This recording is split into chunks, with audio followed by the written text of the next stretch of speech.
for the coming, say, 3 to 5 years in the innovation pipeline, right? Yes. Yeah, I think the big issues are, of course, labor, energy. Those are the things that we are really focusing on. But also, we are taking a much more strong approach on the combination of health and food, because the health benefits of food and how to produce nutritious crops, and also how to show to the end customer that you have a more nutritious crop, which will lead to health benefits. I think that's a huge potential, because we all know that the healthcare costs are going crazy, and we need to do something. And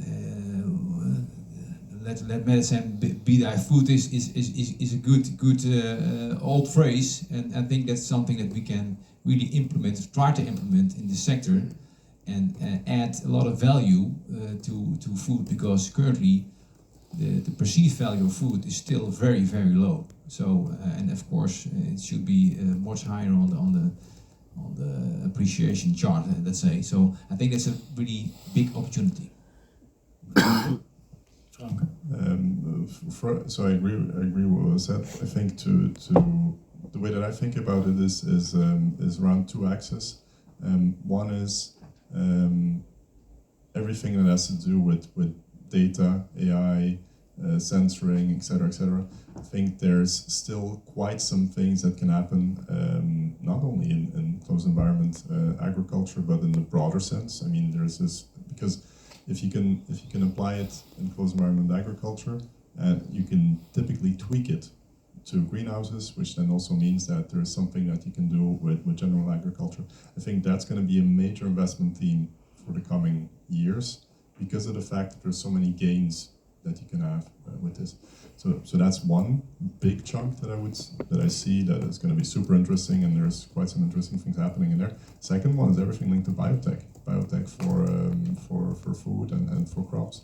And here we see a number of interesting companies when it comes from biostimulants to well, a number of other things. I think some of the major funding rounds last year, for example, so funding has been going up like this over the years. Then it was a huge crunch all across Europe and the world in 2023.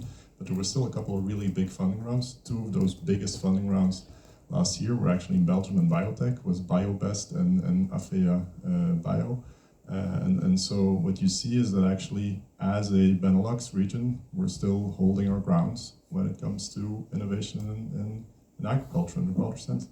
And I do expect a lot from these kind of companies, because we are in a unique position that we can develop biotech and then come up with innovative solutions, and then a couple of kilometers later, or a couple of kilometers further, we can apply it.